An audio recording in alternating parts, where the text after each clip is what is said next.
नमस्कार, ANB news देख रहे तमाम दर्शकों का स्वागत है। मैं हूं आपके साथ मनप्रीत कौर। इस वक्त के स्पेशल बुलेटिन में आप देख रहे हैं मध्य भारत। बुलेटिन की शुरुआत करेंगे इस वक्त की अहम खबरों से। पीएम जनमन योजना के तहत जशपुर जिले के स्वामी आत्मानंद अंग्रेजी माध्यम स्कूल बगीचा में प्रधानमंत्री जनजाति आदिवासी न्याय महाअभियान कार्यक्रम का आयोजन किया गया। प्रधानमंत्री नरेंद्र मोदी कार्यक्रम से वर्चुअली जुड़े। इस मौके पर उन्होंने जशपुर जिले की पहाड़ी कोरवा महिला मन कुमारी बाई से सीधा संवाद किया। वर्चुअली की गई इस चर्चा के दौरान प्रधानमंत्री नरेंद्र मोदी ने विभिन्न योजनाओं के लाभार्थी मन कुमारी बाई से फीडबैक लिया। मन कुमारी बाई ने प्रधानमंत्री नरेंद्र मोदी से संवाद के दौरान बताया कि उन्हें किन किन योजनाओं का लाभ मिला और इनसे उनके जीवन में क्या बदलाव आया। इस मौके पर मुख्यमंत्री विष्णुदेव साय और विधायक गोमती साय के साथ बड़ी संख्या में छात्र और स्थानीय लोग भी उपस्थित रहे।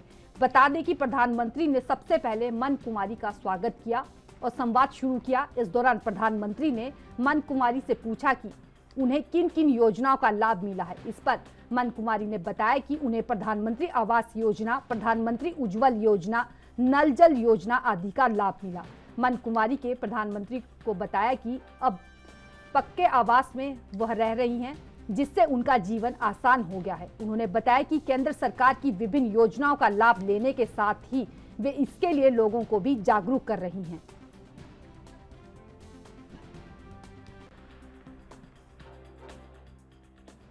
10 साल पहले तक हमारे देश में आदिवासी बच्चों के लिए केवल 90 एकलव्य मॉडल स्कूल थे, जबकि हमने बीते 10 साल में 500 से ज्यादा नए एकलव्य मॉडल स्कूल बनाने का काम शुरू किया है।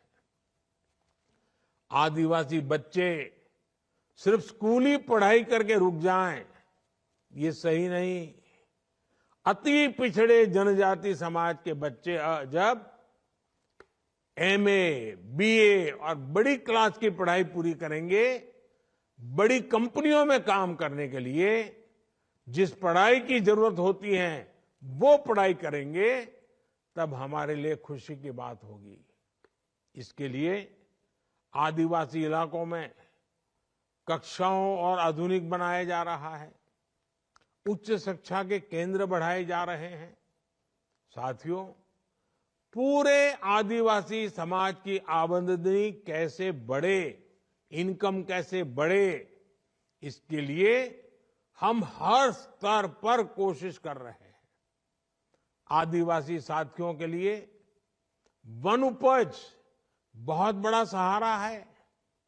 2014 से पहले करीब 10 वन उपजों के लिए ही एमएसपी तय की जाती थी। हम लगभग 90 वन उपजों को एमएसपी के दायरे में लाए हैं। वन उपजों के अधिक से अधिक दाम मिले, इसके लिए हमने वन धन योजना बनाई। आज इस योजना के लाखों लाभार्थियों में बहुत बड़ी संख्या बहनों की है। बीते 10 वर्षों में आदिवासी परिवारों को 23 लाख पट्टे जारी किए जा चुके हैं। हम जनजातीय समुदाय के हाट बाजार को भी बढ़ावा दे रहे हैं। हमारे आदिवासी भाई जो सामान हाट बाजार में बेचते हैं, वही सामान वो देश के दूसरे बाजारों में बेच पाए, इसके लिए भी कई अभियान चलाए जा रहे हैं। साथियों, मेरे आदिवासी भाई बहन भले ही दूर दराज के इलाके में रहते हो, लेकिन दूरदृष्टि कमाल की होती है। अभी अभी हमने अनुभव किया, जिन लोगों से बात किया, आज आदिवासी समाज देख और समझ रहा है कि कैसे हमारी सरकार जनजातीय संस्कृति और उनके सम्मान के लिए काम कर रही है।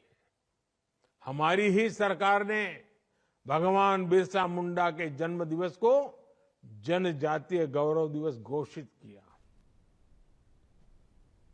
बढ़ते हैं अगली खबर की तरफ। छत्तीसगढ़ के अंबिकापुर के गांव खाला में भी पीएम जनमन वर्चुअल समारोह का आयोजन किया गया, जिसमें अधिकारियों के साथ ही कर्मचारियों और स्थानीय विधायक और कार्यकर्ताओं ने बढ़ चढ़कर भाग लिया।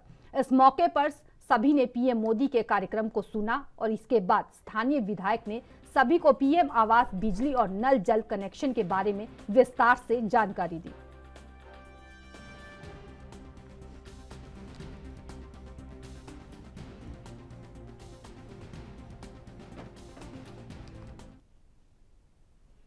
मध्य प्रदेश के शिवपुरी जिले की आदर्श ग्राम पंचायत हातोद में प्रधानमंत्री नरेंद्र मोदी ने आज जनमन महाअभियान के तहत अलग अलग राज्य की महिलाओं से भारत सरकार की ओर से चलाई जा रही योजनाओं के लाभ के बारे में वीडियो कॉन्फ्रेंसिंग के माध्यम से बात की। इस दौरान मां वैष्णो देवी समूह चलाने वाली विद्या आदिवासी ने प्रधानमंत्री नरेंद्र मोदी से बात करते हुए कहा कि हमें सभी सरकारी योजनाओं का लाभ मिल रहा है। पहले जब मैं यहाँ शादी के बाद आई थी तो यहाँ टपरे ही टपरे थे। मैंने अपने पिता से कहा कि ये आपने मुझे कहां जंगल में पटक दिया, लेकिन मोदी सरकार की ओर से गरीबों के हित में चलाई जा रही योजनाओं के जरिए सारे सपने पूरे हुए हैं। आज मेरे पक्के घर का सपना पूरा हुआ है। आपका धन्यवाद जो आपने हमारे बारे में सोचा। वहीं कार्यक्रम में मध्य प्रदेश सरकार के मंत्री प्रहलाद पटेल, विजय शाह और अन्य विधायक भी मौजूद रहे।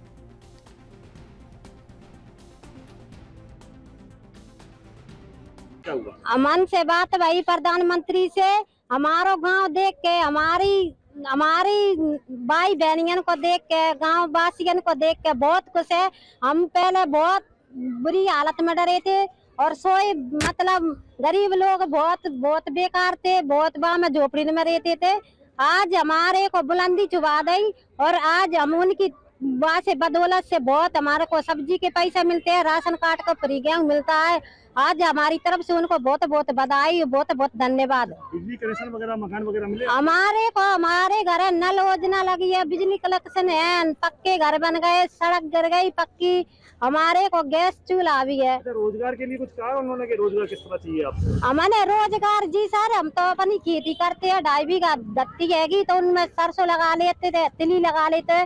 तो हमारा पति है इमरत, तो वो काम करता है 6,000 को महीना, तो वे पैसे ले आते हैं तो हमारी उनसे बरकत हो जाती है। समूह से जुड़ी हूँ मैं वैष्णो देवी मैया से, तो समूह भी चलाती हूँ। किसी खेत में काम करने जाना पड़ता है? नहीं जी सर, मैं तो अपनी गैया को घर ही काम मतलब है बहुत, तो अपने घर ही लगी रहती हूँ काम कुछ कर। मतलब मैं तो खुश हूँ। आप और कोई ऐसी बात रह गई जो तुम पीएम से नहीं कर पाए? नहीं सर, मैं तो बहुत खुश हूँ और हमारे गाँव के लोग, हमारे आदिवासी भाई पूरे खुश है और पूरे बहुत हमारी आदिवासी भाई की तरफ से उनको। अयोध्या के मंदिर में भी भले ही भगवान रामलल्ला की प्राण प्रतिष्ठा 22 जनवरी को होगी, लेकिन इस उत्सव में बाबा महाकाल के लड्डुओं की मिठास भी बनी रहे। इसके लिए मध्य प्रदेश के मुख्यमंत्री डॉक्टर मोहन यादव उज्जैन से बाबा महाकाल की 5 लाख लड्डू प्रसादी अयोध्या भेजने की घोषणा तो कर चुके हैं, लेकिन इस प्रसादी का निर्माण और कार्य कितने प्रतिशत पूर्ण हुआ है और इन लड्डुओं को कब तक अयोध्या के लिए भेजा जा सकता है, इसी बात की जानकारी लेने के लिए मुख्यमंत्री मोहन यादव सुबह श्री महाकालेश्वर मंदिर प्रबंध समिति की चिंतामन जवासिया स्थित श्री महाकालेश्वर भगवान के भोग लड्डू निर्माण इकाई पहुंचे। यहां उन्होंने लड्डू इकाई में बैठकर लड्डू बनाए और पैकिंग करने के साथ ही उपस्थित कारीगरों से चर्चा भी की। इस मौके पर उन्होंने कहा कि 21 जनवरी तक हम 5 लाख लड्डू हर हाल में अयोध्या भेजेंगे।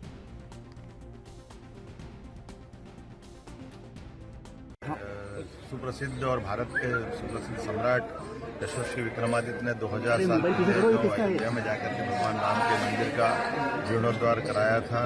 जो मंदिर काल के प्रवाह में आतंकवादियों ने, आतताइयों, विदेशी लोगों ने तोड़ा है, जिनको जाना जाता है। ऐसे में अब मंदिर का पुनः भगवान का गर्भगृह में प्रवेश हो रहा है। माननीय मोदी जी स्वयं वहाँ उपस्थित रहने वाले हैं। तो हम उज्जैन और अयोध्या का हजारों लाखों साल से पुराना जो रिश्ता था उसको पुनः जीवंत करते हुए 5 लाख लड्डू का प्रसाद बाबा महाकाल के नगरी से भेजने जा रहे हैं और उसी की सेवा के नाते से लगातार क्रम जारी है। हमारा 17 तारीख तक ये 4 लाख लड्डू आज तक बन गए 5 लाख लड्डू परसों पहुंच करके हम समय पे 21 तारीख तक हर हालत में अयोध्या पहुंचाने वाले हैं। तो 22 तारीख के दिन भगवान महाकाल का प्रसाद फिर एक बार 500 साल के पुराने इतिहास को जीवंत 2000 साल पुराने इतिहास को जीवंत करेगा। जब हमारा उज्जैन और अवंतिका का और अयोध्या का रास्ता जुड़ेगा, उनका हमारा अपना संबंध है। और मैं उम्मीद करता हूं कि भगवान राम उज्जैन भी आए थे, उनके जीवन के प्रसंगों से उज्जैन भी शोभायमान हुआ था। ऐसे में हमारा उस इतिहास को जीवंत करने के लिए और सरकार अपने दायरे में रह करके हमारे धार्मिक पर्यटन को बढ़ाने की दिशा में भी इस दिशा में काम करेंगे। देश के प्रत्येक मंदिरों में आयोजन होंगे 22 जनवरी को, तो हमारे मध्य प्रदेश और उज्जैन में किस प्रकार का रहेगा? निश्चित रूप से मैं स्वयं 22 तारीख को चित्रकूट में रहने वाला हूं और हम अपने प्रदेश से रह करके वो जो अद्भुत छटा निहारेंगे उसका हमारा सबका सौभाग्य होगा।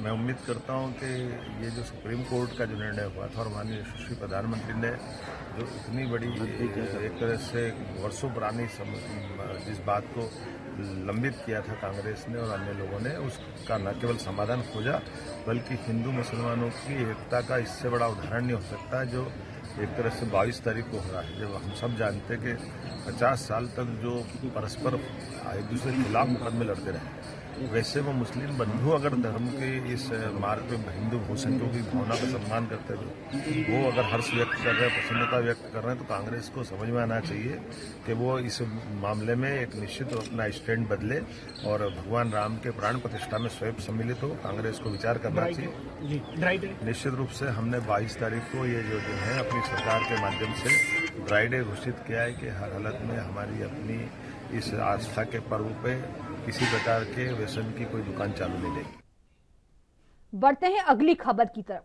छत्तीसगढ़ के उप मुख्यमंत्री विजय शर्मा मकर संक्रांति के पावन अवसर पर करवर्धा के खेड़ापति श्री हनुमान मंदिर पहुंचे और विधिवत पूजा अर्चना कर छत्तीसगढ़ राज्य की खुशहाली और समृद्धि के लिए कामना की। इससे पहले उन्होंने मंदिर की साफ सफाई भी की।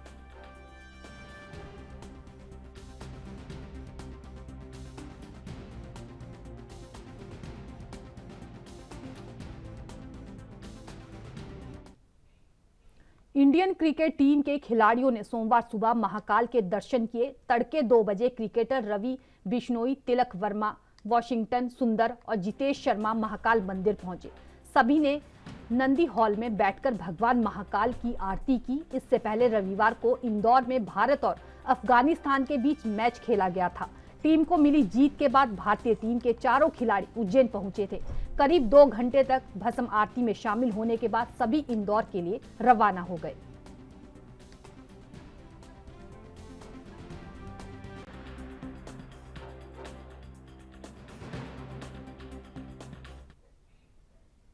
खबरों का सिलसिला लगातार जारी रहेगा। रुकते हैं छोटे से ब्रेक के लिए, फौरन लौटेंगे।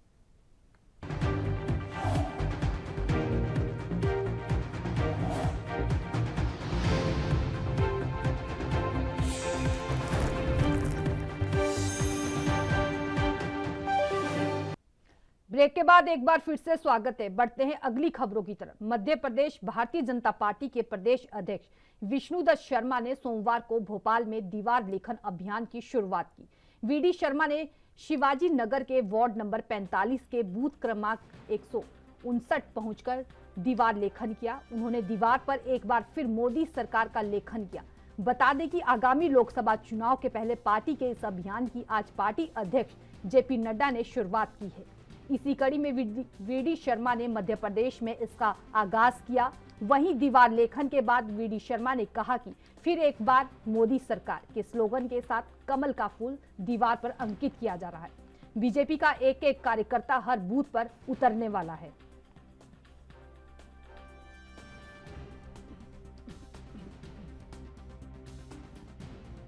लेकिन आज सबको करना है। दीवार लेखन मैंने भी किया है और आज हमारे सभी भारतीय जनता पार्टी के कार्यकर्ता आज पूरे देश भर के अंदर प्रत्येक बूथ पर 5 कमल के फूल, फिर एक बार फिर से मोदी सरकार, इस नारे के साथ एक बार फिर भारतीय जनता पार्टी सरकार, एक बार फिर से मोदी सरकार, ये दीवार लेखन पूरे देश के अंदर भारतीय जनता पार्टी के कार्यकर्ता कर रहे हैं, जो मैंने भी अभी किया है। सर इसका क्या कार्यकर्ताओं को प्रचार प्रसार का अभियान है।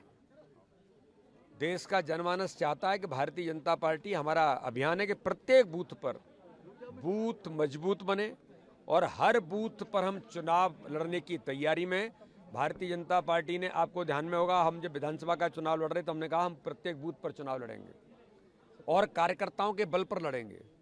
तो ये कार्यकर्ताओं की ताकत है कि प्रचार प्रसार के लिए हमें बाकी चीज़ों की जरूरत नहीं है। हमारा कार्यकर्ता प्रत्येक बूथ पर जाकर के कमल के फूल, एक बार फिर से मोदी सरकार, इस नारे के साथ हम प्रत्येक बूथ पर चुनाव लड़ने की तैयारी में जुटे हैं। भी चल रहा है सर। राम मंदिर का अभियान तो चल ही रहा है। 22 बढ़ते हैं अगली खबर की तरफ। मोदी सरकार में वर्तमान में केंद्रीय जल संसाधन मंत्री गजेंद्र सिंह शेखावत छत्तीसगढ़ की राजधानी रायपुर पहुंचे हैं। रायपुर पहुंचने के तुरंत बाद मंत्री शेखावत सबसे पहले वीआईपी रोड स्थित राम मंदिर पहुंचे। राम मंदिर में दर्शन करने के बाद स्वच्छता अभियान के तहत मंत्री गजेंद्र सिंह शेखावत ने मंदिर परिसर में साफ सफाई की। इसके साथ ही उन्होंने राम के ननिहाल छत्तीसगढ़ पहुंचने और देश भर में राम मंदिर प्राण प्रतिष्ठा को लेकर उत्साह पर 500 साल सनातन धर्म की जीत बताया है।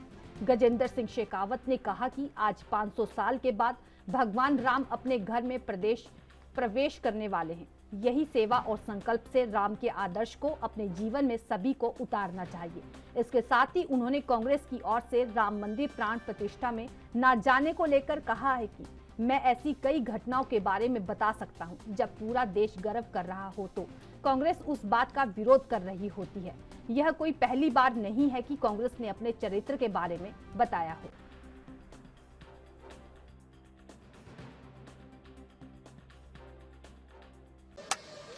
और आगामी 22 तारीख को जब इस सदी की एक बहुत बड़ी घटना कि 500 वर्षों का इंतजार प्रतीक्षा समाप्त कर भगवान श्री राम, मर्यादा पुरुषोत्तम श्री राम मर्यादा नगरी अयोध्या में अपने गृह में प्रवेश करने वाले ऐसे पवित्र समय में जब सारा देश राममय है, हम सबको निश्चित ही सेवा के इस संकल्प को लेकर के राम के जीवन के आदर्शों को अपने जीवन में आत्मसात करने का प्रयास आमंत्रण ठुकराया उसे आप किस तरह से? और एक तरफ जहां राम भगवान का आगमन हो जब रहा है, कभी भी पिछले 10 वर्षों में आप उठा करके देखिए, भारत का सामान्य मानवी भारत की किसी उपलब्धि पर गर्व कर सके, उस समय कांग्रेस ने हमेशा ही इसी तरह का आचरण और व्यवहार किया है। चाहे नई संसद का निर्माण हो, उसके प्रवेश का समय हो, चाहे भारत ने भारत के वैज्ञानिकों के दम पर कोरोना के लिए टीका बनाया हो, प्रणब मुखर्जी साहब को भारत रत्न का पुरस्कार देना हो, भारत की सेनाओं ने शौर्य का प्रदर्शन करते हुए सर्जिकल और एयर स्ट्राइक की हो, ऐसी अनेक घटनाओं को हम चिन्हित कर सकते हैं। जब पूरा भारत गर्व कर रहा था तब कांग्रेस पार्टी विरोध कर रही थी। एक बार फिर उन्होंने अपने आचरण और व्यवहार का तदनुरूप प्रदर्शन। छत्तीसगढ़ के गरियाबंद जिले के पीपट खेड़ी में संचालित एकलव्य आदर्श आवासीय विद्यालय की अव्यवस्थाओं और कई अन्य समस्याओं को लेकर पालक समिति और स्कूल स्टाफ के बीच बैठक हुई, जिसमें पालकों का कहना है कि बहुत सारी अव्यवस्थाओं के कारण छात्रों को कई दिक्कतों का सामना करना पड़ रहा है और प्रशासन के अधिकारियों को इस समस्या से कई बार अवगत कराया जा चुका है, लेकिन अभी तक समस्याओं का निदान नहीं हुआ है। इस दौरान बैठक में क्षेत्रीय विधायक जनक ध्रुव भी शामिल होते हुए, जिन्होंने स्कूल की समस्याओं की जानकारी ली और प्रशासनिक स्तर पर जल्द ही निदान का आश्वासन दिया और सभी छात्रों से मुलाकात की।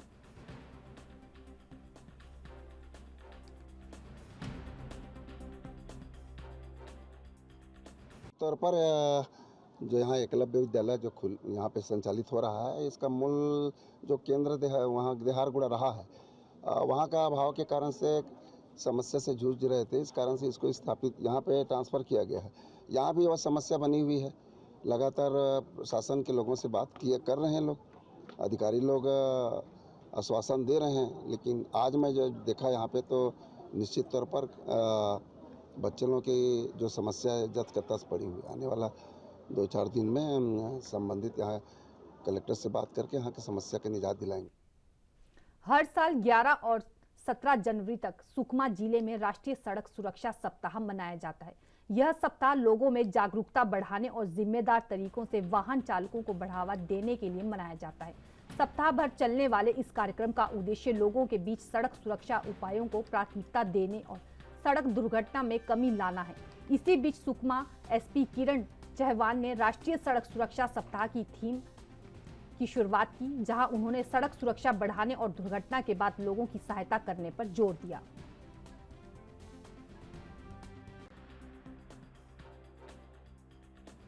लोगों के बीच में जागरूकता लाने के लिए इस सप्ताह का आयोजन किया जाता है। इसमें जो स्कूली बच्चे हैं, कॉलेज के बच्चे हैं, उसके अलावा नागरिक, रिक्शा चालक, महिला, इनके बीच यातायात सुरक्षा कितना महत्वपूर्ण है इसके प्रति जागरूकता निर्माण की जाती है।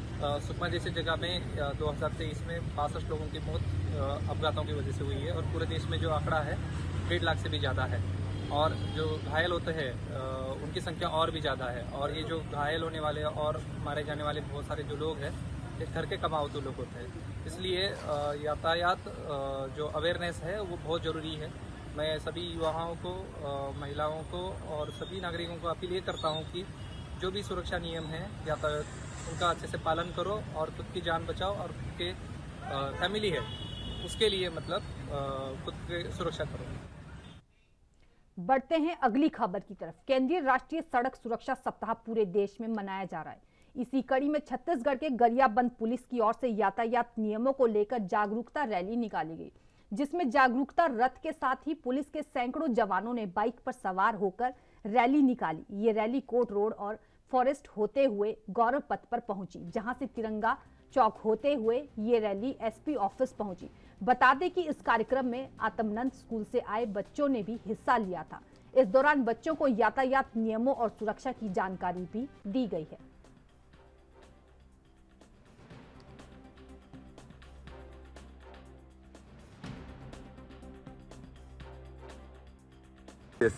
ये हर साल की तरह पुलिस प्रशासन लोगों को जागरूक करती है कि सड़क में कैसे चलना है और सड़क सुरक्षा सप्ताह मनाती है और ये लोगों को सिखाती है कि दारू पी के नहीं चलाना है, अननेसेसरी कोई इधर उधर होकर गाड़ी नहीं चलाना है ताकि लोग सुरक्षित रहें। सर, ये हेलमेट रैली निकाली गई आज पूरे गरियाबंद में, क्या होगा सर उससे?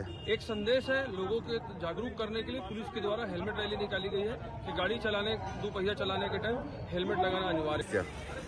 ये जो है शासन और पुलिस मुख्यालय के द्वारा जो है एक सड़क सुरक्षा माह का आयोजन अभी किया गया है। पूरे राज्य भर में इसका जो है आयोजन किया जा रहा है। इसी तारतम्य में आज गरियाबंद जिले में जो है इसकी शुरुआत की गई, एक बाइक रैली की गई जिसमें शहर के गणमान्य नागरिक, अध्यक्ष महोदय और पुलिस के पूरे लोग उपस्थित हुए थे और स्कूल के कुछ बच्चे भी उपस्थित हुए थे।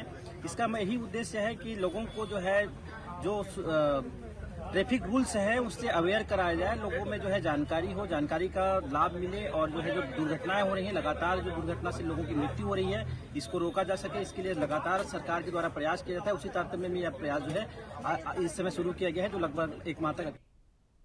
बस्तर की धरती में नक्सली मोर्चे पर शहीद हुए वीरों को श्रद्धांजलि अर्पित करने के लिए नक्सल प्रभावित क्षेत्र दोरनापाल से एक युवक साइकिल से भारत यात्रा पर निकला है।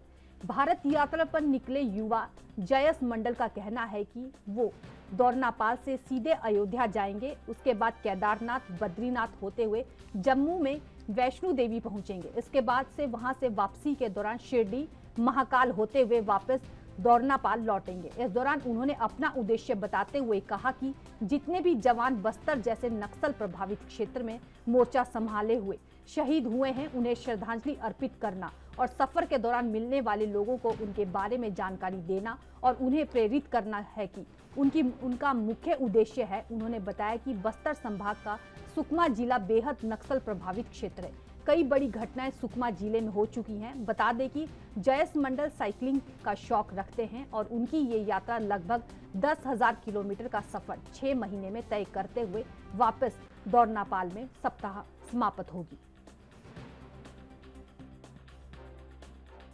तो मैं और दोस्त मेरे छोटे से गांव सुकमा डिस्ट्रिक्ट पड़ता है दोरनापाल, वहाँ से मैं साइकिल यात्रा कर रहा हूँ। मैं जा रहा हूँ अयोध्या से केदारनाथ, बद्रीनाथ होते हुए फिर जाऊँगा वैष्णो देवी, लास्ट पे वहाँ से वापसी होते हुए फिर जाऊँगा शिरडी, महाकाल होते हुए रिटर्न हो जाऊँगा। मैं तो थोड़ा बहुत साइकिल राइडिंग करता हूँ, तो बहुत 6 महीने पहले से प्लान था कि मुझे साइकिल राइडिंग के लिए कहीं जाना है बोल के। तो फिर राम मंदिर का एक वो मिल गया, तो मुझे जाना ही था। तो अब मोटो ये था कि अब क्या करने जाए, तो मैं सोचा कि हमारे वीर शहीदों के नाम से क्यों ना मैं साइकिल यात्रा करूं। तो मैं उनके नाम से साइकिल यात्रा में निकला हूं और उनको श्रद्धांजलि अर्पित करना चाहता हूं। राम मंदिर अयोध्या तो मुझे लग जाएंगे 25 दिन लग जाएंगे, क्योंकि मैं उद्घाटन में पहुंच नहीं पाऊंगा अभी, क्योंकि साइकिल में प्रॉब्लम थी इसीलिए दिक्कत आ रही है। तो मुझे अभी 25 दिन लगभग लग जाएंगे। अब मेरा पूरा टूर 6 महीने का टूर है, पूरा घूमने 10,000 किलोमीटर लगभग का सफ़र करने का टारगेट है। फिलहाल मेरे साथ मध्य भारत के स्पेशल बुलेटिन में इतना ही। तमाम अहम खबरों के लिए देखते रहिए ANB न्यूज़। नमस्कार।